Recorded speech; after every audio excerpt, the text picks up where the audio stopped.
Well, this album was one of the highly anticipated albums of the year, and with the kind of like drip release cycle that he was having with the whole lunar calendar, I think we've waited enough for this album, and I think you have waited enough for this album review. So let's dive into it.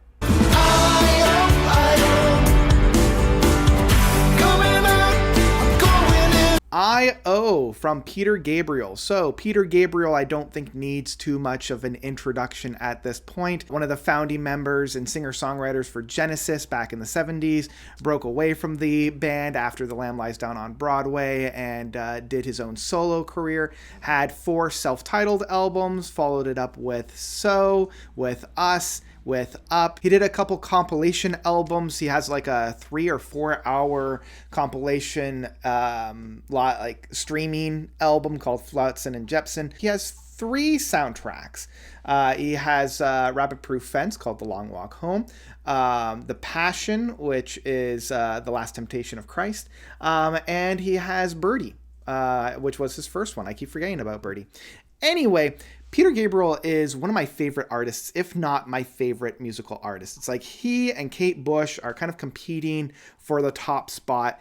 And one of the things that I love is his approach to music as a form of art. I can't think of too many other individuals outside of like David Bowie that really used music as the canvas for art. You know, I always said that even though like Phil Collins might be my a much preferred musician, Peter Gabriel is a much preferred artist in that sense. Like when I say that Peter Gabriel is an artist, I mean it with like a capital A, and you can see that across his career. Now, we've had over 20 years since his last album of Up, which is still one of my favorite albums from him. Like if I'm thinking about the albums that I love from Peter Gabriel, I'm thinking of the debut album, which the fans like to call Car, as well as Up. Those 2 albums I feel are 2 of the facets that I love about Peter Gabriel's music. And so there was quite a bit of anticipation for this album. We knew that we were going to get it for quite a while. He's been working on music since like the 90s. We've had a long stretch of time before this album came out. And a lot of it was like him being meticulous about it. And you can feel that as the finished project. So there's a lot to talk about this album. There's a lot of different facets to talk about this album. So I'm just going to kind of take it piece by piece. And I know that it's going to be a longer review, and you already know because you see the runtime. So let's talk first about the way that this album was released, because it was an interesting beast. As I mentioned at the very beginning of this video, it was like a little bit of a drip cycle. You know, we were just given 1 track every moon cycle. So on the new moon, we got the dark mix, and on a full moon, we got a bright mix, and it was the same song by 2 different individuals, and I'll get into that a little bit later on. But essentially, starting last year, you know, I believe December was the first one that we got in 2022, we got Panopticon. And since then, every full moon and every new moon, we got another track off of this album. And I wanted to start this review kind of talking about this and really diving into what I loved about this and what I found frustrating about it. And both of those kind of come into the main reason why Peter Gabriel did it this way. You know, about halfway through last year, I was just like, come on, man, give us the album. Like, stop giving us 1 track here, 1 track there, 1 track here, 1 track there. That's not how I listen to music. I listen to music as a full album. You know, I sit down and I listen to start to finish. I very rarely will check out a preview track or a single that comes out like as a promotional piece for the album. I will wait until the album's released and then sit down and listen to it all at once. So like it wasn't until about like May or June that when I actually went to see Peter Gabriel and he talked about the release cycle, that I started to reevaluate it. He was saying that in a world where everything is so immediate, you know, if you want an album, you just sit down at your computer, click a button, and there it is, right? And even within the album cycles now, you know, you basically have the album at your fingertips the day of. There's no uh, delayed gratification outside of the pre-order cycle, and even then you pre-order it and then you wait, and a couple months later there's the full album. And so this build of anticipation was kind of lost, and also the patience of it was kind of lost as well. And so this idea of releasing, one track a month allowed the album to breathe. It allowed each track to have its own legs and have its own context for how it was going to fit into the album. It was almost like Peter Gabriel has a 3D puzzle, and he's giving you each individual piece prior to really have a look at and really digest it before you put it back onto the box that is the album proper. So because of this, each track would be given a full new context. It would be given a full new life because you would have this more amount of space between each track. And it kind of reminds me of when streaming services like Netflix first hit the ground, and we would get an entire season of a show all at once. It was like when Stranger Things came out, you got the entire season of Stranger Things all at once, all 11 episodes, and you can just binge it. It felt like for the longest time, music was being the same thing. And it almost wished that I got back into that weekly cycle, the weekly broadcast of shows where you would just have one episode a week and you would have time to digest it before getting the next one. So you could talk about it, you can look at it from different angles and different items there, and you can really get into it. And so now you're seeing a lot of shows on Disney Plus, like the Marvel shows, like the Star Wars shows, where you're only getting one episode a week. And it gives you that time to kind of digest it, to think about it, and to analyze it, because all these tracks deserve analysis. It also reminded me, last year or the year before, there was this subscription thing that you can sign up for that was completely free, that would just email you the chapters of Dracula as they were being written, because it's all found journal entries.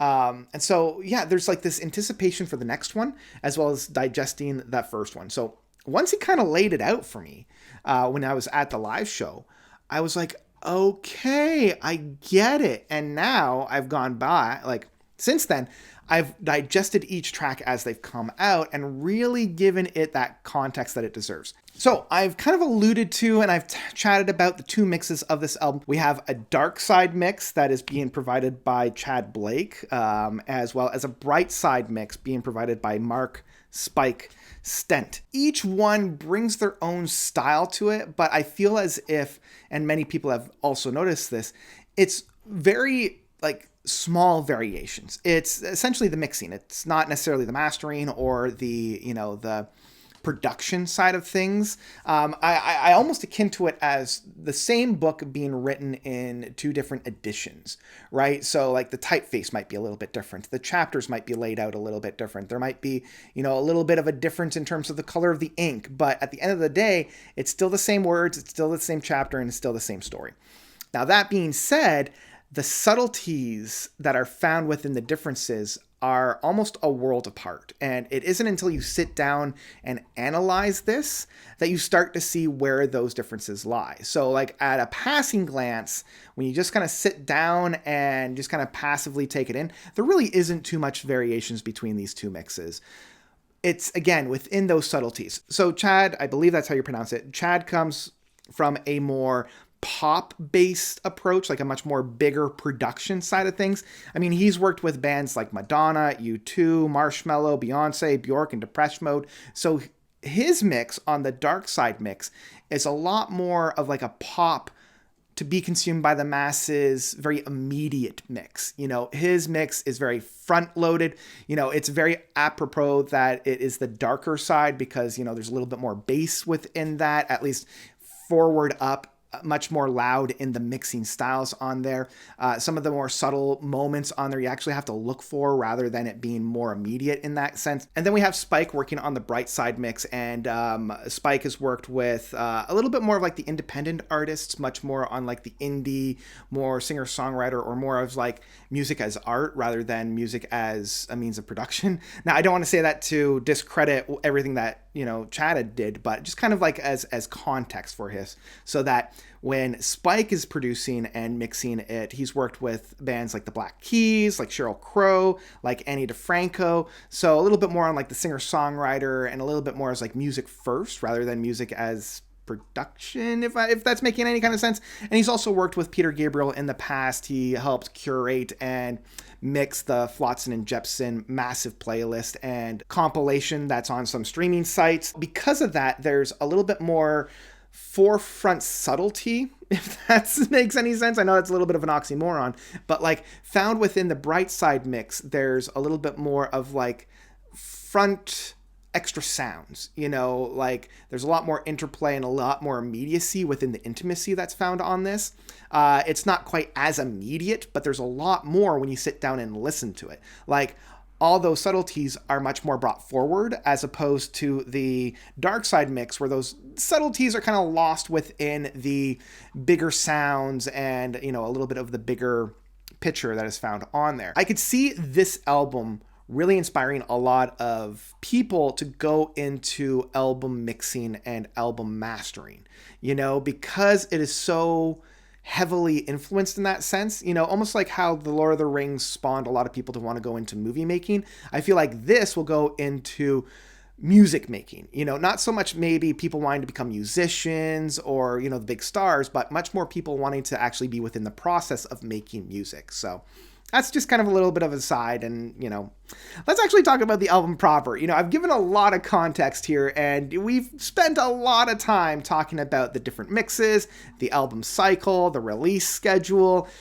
Let's actually talk about the music that's found on here, So we've got the two albums. I'm going to be talking about them in tandem at points here and there. I'm going to be talking about how the differences within the mixes are and whether, I like them or whether it's a hindrance to the sound. Essentially, we have the same 12 tracks across about an hour's worth of music. The structure and the flow of this album works very nicely. Like, again, Peter's approach to an album is an art form. So you can tell that this album was planned out and very meticulously executed in its delivery. Almost half of the album devoted to what I like to call bumpin' songs, and a little bit over half of the album devoted to somber tracks, and then about 3 tracks that I like to call happy somber tracks. So I'm going to talk about these tracks in isolation and how they work with one another, and then I'll kind of go through the runtime of this album just as a way of conveying the different styles and the different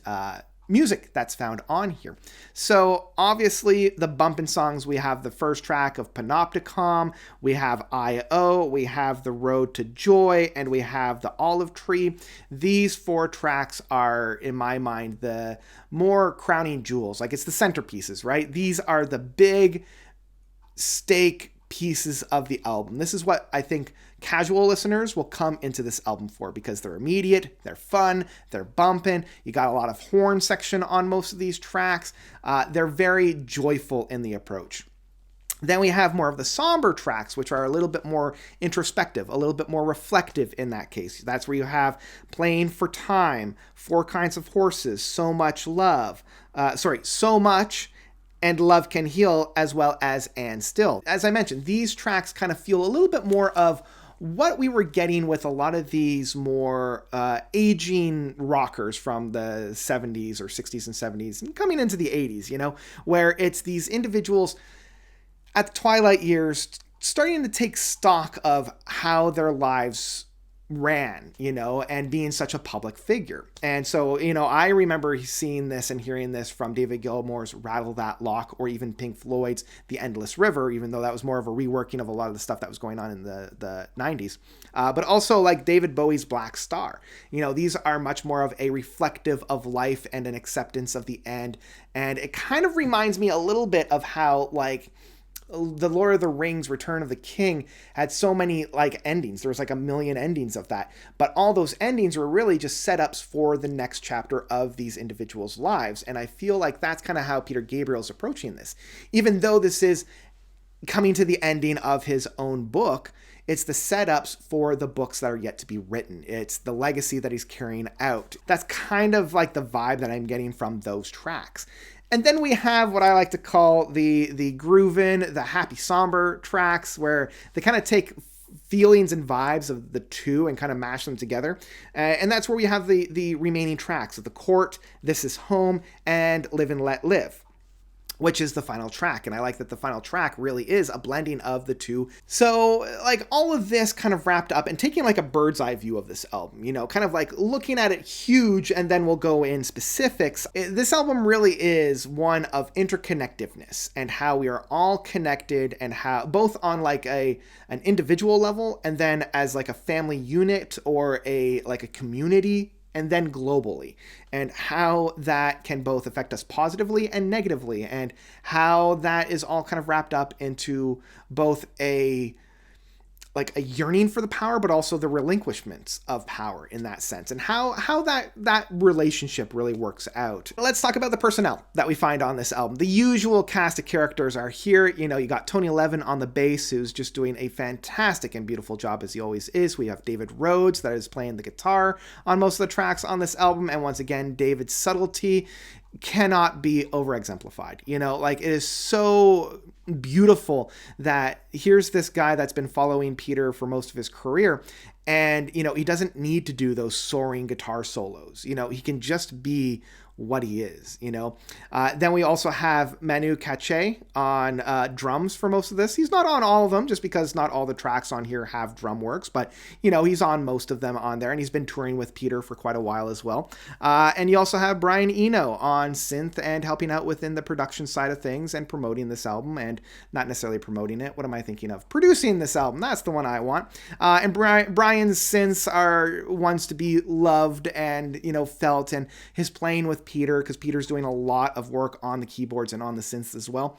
The two of them are basically copacetic at this point. Like, where Peter ends and where Brian begins, it's kind of hard to say, you know? So I love the fact that these two individuals are once again playing so very well within one another's sandboxes.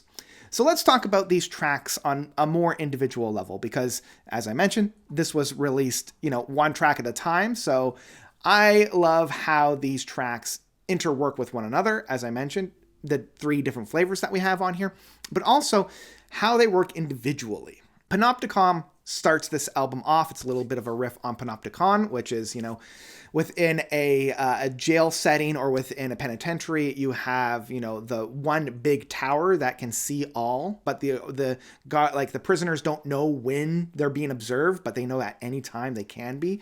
And I like how this is kind of like a little bit of a flip on that, where like everybody can see those who are the gatekeepers, those who are the watchers in that sense. The music itself is a little bit of a foil to that. You know, it's very big, it's very bright, it's very colorful.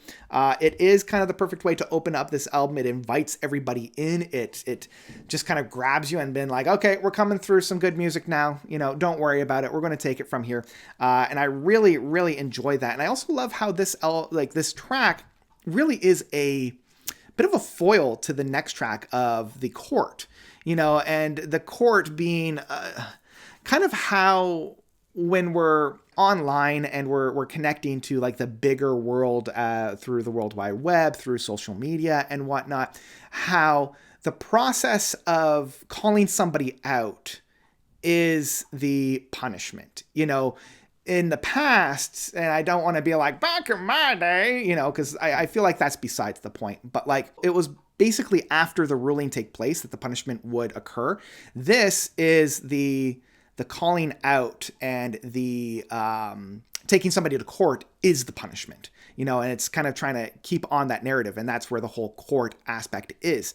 And, you know, within the repeated measures that are on this, you know, the court will rise while the pillars will fall. It's like, yeah, the court is here. This is the punishment. The pillars of justice are starting to fall in that case. And I don't want to really get into the underlying concepts of the cancel culture that's on this one. And I think that's a little bit outside of the scope on this one. I don't know about that narrative on here. I think it's more of, you know, the justice is still blind in that sense. And, you know, it's more of like holding individuals accountable. Like it's more of like a reflection on that, not necessarily passing judgment, because that's what this track really is. It's like, don't necessarily pass judgment, but be sure to call somebody out when they are in the wrong, you know? And that's kind of what they're saying. It's like, we've lost the line between right and wrong. Was there even a line to begin with? It's usually shades of gray, but if somebody crosses you, call them out on it, but as a group, as a collective of individuals, don't dogpile. If somebody calls out, don't immediately jump to conclusions. And that's, I think, where this track is really trying to hit home in that sense. And musically, I love how this track is really a battle against itself. It's trying to break out of the constraints within the rhythm styles of this, and it really isn't until the ending of this track where we start to at least shrug off the confines that the rhythm style has like really rooted us in. And that's such a interesting way of presenting this music. Playing for Time, the third track. Once again, these first three tracks really do have and lay down the foundation for what we're going to get later on. And this isn't the first time that we've heard Playing for Time. I heard it when Peter Gabriel was touring his anniversary of the Back to Front tour. And it was kind of in workshop at that point. So I believe it was called Daddy Longlegs on the CD and DVD. And so we got a little bit of a sneak peek of this one. And man, I love what this track developed and became. To actually see the writing process of this track, it reminds me of watching Paul McCartney basically inventing Get Back in that Peter Jackson 9-hour special. This track kind of has a I Grieve and Father Son aspect to it. And a lot of the tracks on this album feel like they are calling back to past tracks. And this one, I think, is one of the bigger examples of this. But man, I love the build up. I love the strings on this one. I love how soaring it is. It's just a absolute delight and a real highlight of this album as well. But if we're talking about highlights, let's talk about the title track on this one, I.O. This really is the big thesis statement of the album. It's basically how everything is connected, stuff coming in, stuff going out, and just be sure that the stuff that is coming out is better than the stuff coming in. It's like that old adage where if you go camping, leave the campsite better than what you found it. What is it? In an enclosed system, entropy can only increase. You have to put time and effort to make sure that entropy is more on the positive side of things. You want to construct the order out of the chaos in that sense. And so because we are all connected, be sure that positive energy that you're giving out is reflected. Don't just give out the hate. Don't just dish out the negative vibes in that sense. It is very like we're all of the earth. We're all of the sun. It's very hippy dippy in that sense. But, it all kind of comes back to that idea. And musically, I love how bouncy and how celebratory the sounds are. I love the fact that this track, the one that's really hammering home the whole we're all connected, is so optimistic. It's so pleasant to hear. And I really love that.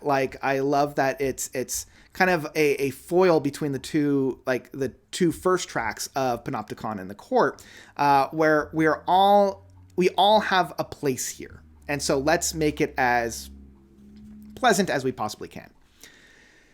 Now, unfortunately, on that note, we go into Four Kinds of Horses, which is probably Peter Gabriel's darkest track. And I mean, that's really saying something when he has tracks like Darkness and he wrote the soundtrack for Rabbit Proof Fence. Just because we're all interconnected, we can use a little bit of that power to manipulate and control. And this one's talking more about like religious extremists and how we use the sacred to manipulate. And that is just such a gut punch. And I mean, we're all aware of it, but like put into this stark statement is, it just hits me so hard. Within the lyrics, knowing you could be a part of it. And I think that it gives a real big travesty of how people are swayed into these movements and are persuaded into doing atrocious actions, and that is just like, yes, the big atrocities are the innocents that are killed during these actions, but everybody starts off innocent, and it's the slow decline of that innocence and the susceptibility of being brought into that. And man, the music on here is so heartbreaking, and especially that outro. Like the outro sounds on this is just Ugh. Now, luckily, we get Road to Joy. Man, this album is a whiplash in terms of tone. Road to Joy. I love this track. I think this and Playing for Time are my two favorite tracks off this album because this one really does showcase the, if hell is other people, so is joy. The road to joy is paved by other people. I really, really love that. We're back to the bouncy aspects of this album. And I love the fact that we're really channeling a lot of that late 80s, early 90s pop on this one, like Sledgehammer and Steam, but you're also getting more of like the Digging in the Dirt and Animal Nation on here. Like this really is a summarization of all of Peter Gabriel's really happy and really bouncy tracks on here. And David Rhodes' guitar sounds that are found specifically on the Bright Side mix. And this is one of the instances where I noticed the differences on there. It's not found on the Dark Side mix, or at least it's buried behind a lot more of that bass sound, that the introduction of the guitars on the Bright Side mix are just so joyful. And I love how playful it is that unfortunately is a little buried on the Dark Side mix. And it really is an ode to joy. I love that this is really an invitation to community. The lyrics on here are just to die for. Like, the life of my soul is just, it really is the fun of a child at play. And then we come into So Much, which really, unfortunately in my case, it feels like a little bit of a tread of More Than This from Up, and a little bit, unfortunately, of The Lion King of The Circle of Life. Like this song could basically be summarized in the lyrics from The Lion King Circle of Life of there's more to see than can ever be seen. There's more to do than can ever be done. Because essentially Peter Gabriel just keeps circling around that aspect. There's more to see, there's more to do, but we can't do everything, and it really is more of the reflective track of somebody taking a moment at the end of their life, or again, at the twilight eras, and just taking a look back and reflecting of there was so much to do, and am I pleased of the choices that I've made? If we can't do everything, I can at least do as much as I can to the best of my ability. And I really enjoy how this track really does tell you that, at the end of your life, be sure that you are proud of the decisions that you've made, because you're only going to be able to make a handful of those big decisions. And then we come back to a bouncing track of Olive Tree, very similar to I.O. and Road to Joy. We have those horns again. We have that bounce and beep. Again, love Rhodes' guitar work on here. And again, the Bright Side mix is a little bit more prominent of those than it is on the Dark Side. But the Dark Side has some really interesting synth sounds that I really enjoy. That's a little bit further up in the mix in that sense. Even though this track really is a retread of I.O. and Road to Joy, I can give it a pass because of how fun and how bright it is. It's kind of taking that innocence aspect that I've been playing with and that this album has been playing with and really focused fire on that itself. And it really does kind of say it's the smallest things that make the life the brightest. It's those having a dip in a lake. It's feeling the sun on your skin, the bright, pleasant morning. Those things that usually get lost in the shuffle due to routine, due to just the day-to-day activities that you have to do. It's taking those moments to really allow the joy to sink in. And it's really just kind of hanging out with the olive tree. And it's also kind of talking about building the bridges. It's the olive branch that you hold out to somebody to try to build a bridge back again. But this is literally presenting the entire tree. Unfortunately, though, we come to probably the weakest track off this album. And if I were to choose any track to cut for time, it would have been this one, which is Love Can Heal, which is a bit of a shame because of the messaging of this. It's, if time heals all wounds, the salve that allows it to heal is love.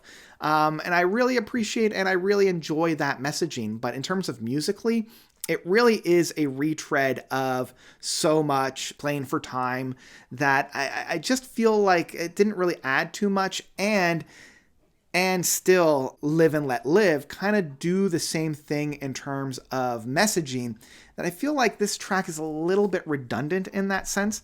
Also, and this is a complete aside, I keep hearing Gospel's SRO from their last year album of The Loser.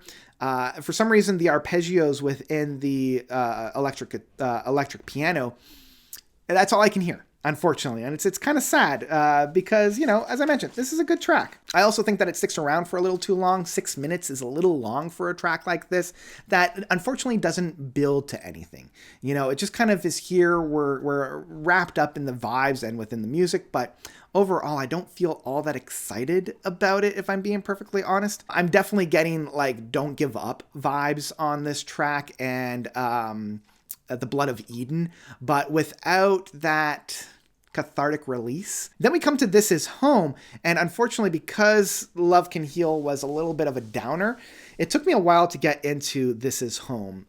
Musically, it is a foil to The Court, in the sense that it is similar in musical vibe and bounce. Messaging-wise, it is a lot more of The Road to Joy and Playing for Time. And that I love the soft groove, and man, that stereo mix, specifically on, again, the bright side.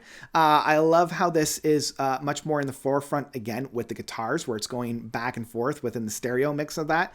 Love that. Within the dark side, I like how it's a little bit more, I guess, juicy in that sense. It's really hard to put to words. It is a little bit more prominent as well. Levin and Cache on the rhythm styles of this track are just so infectious, and I can't help but just love and get roped in, and literally it's like a magnet pulling me in, being like, well, I guess I'm in this now. And it's all about the small sounds that are on this one. It's got that kind of fun sincerity that Olive Tree and Road to Joy had, but kind of the groove of the Four Horses that came before it. So yeah, it's such an interesting and lovely track of This Is Home. And really, it is all about finding your place here. If we're all connected and this is all home, where is your place? Where is your room? Coming into the final 2 tracks, and still is the longest track on this album. And I don't know, I think that the longest track, I don't know if this really should have been the longest track, but that being said, this is really all about talking about those who we have lost. And even though they're not here physically, they are still here and present kind of emotionally, in the bigger picture of things. And more specifically, this track is really talking about Peter's relationship with his mother, how it changed over the years, and how his relationship with his mother is still quite strong, even if she's not here about it. And I love the contrasts about this. In the lyrics, it's saying, I was in your stomach sharing your food, and now you are in me sharing the experiences that we once had in this big house. I can still see you within the cupboards. I can still experience you within the kitchen, even if your physical form isn't here. Very similar to how my physical form wasn't present while I was in your womb, but you can still feel me. And it's that interconnectedness once again being found on here. I love that violin or cello within the bridge. It's on both mixes. It sounds immaculate and wonderful on there. I love the stark vocals that are found within the bright side mix. It's got this almost robotic feel to it, this artificial sounds towards it that is very off-putting. It's almost like the memory of the person rather than the person itself. But at the end of the day, you're being haunted in a very good way for the presence of this individual. So then we come to the last track of Live and Let Live, and it does become a little bit heavy-handed at the end, if I'm being perfectly honest, if I have to kind of nitpick some of the things I wasn't quite enjoying of this one. But I also love the line, we all belong to the burden until it's gone. And basically, it takes a kind of a sidestep of the Live and Let Live narrative that we've had for so long, which basically said, hey, let them be over there, you can be over here, you can just let them live. Really what this is saying is it's flipping that into letting yourself live. Let go of the hate, let go of the pain. The pain is yours only so long as you hold on to it. And it's such a freeing aspect to let go of. Now, that is extremely hard to do, let me tell you. But once you are able to do it, it is so rewarding, and it essentially allows you to live. You let yourself live. And that's one of the aspects of the song that I really, really appreciate and really, really enjoy. It really is like the somber happiness that confirms this big thesis of the album overall. In the end, I talked a lot about this album. This might be one of the longest reviews I've ever done for any album ever, but I had a blast diving into this album and really analyzing it, looking at it from all the different variations and all the different facets. This album has a lot to offer, and like any good art piece, the more you bring to it, the more you get out. Again, it's that stuff coming in, stuff going out. So yeah, Yeah, this album isn't perfect. There are a few bruises and blemishes on it. There's a few aspects of it that I'm like, not quite sure how I feel about it. The two mixes of this album are kind of interesting of how they produced it. But again, I kind of love that.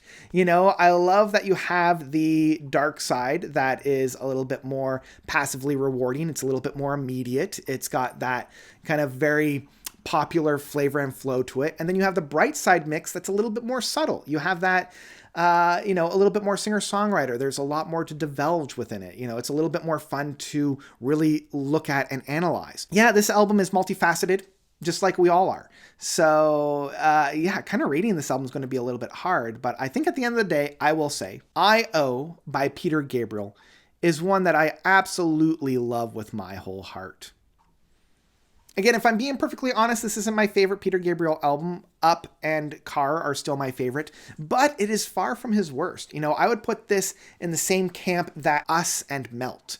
I honestly, the biggest vibe that I get from this one is his fourth studio album, and the last one that was just Peter Gabriel. I think people call it Serenity. So yeah, you've probably already heard this one, so let me know what you thought about this album. Did you love it? Did you hate it? What were your thoughts about this album? Please let me know by commenting down below, because I'd really love to hear your own thoughts about this one. It's been out for quite a while. In some cases, we've had these tracks for over a year.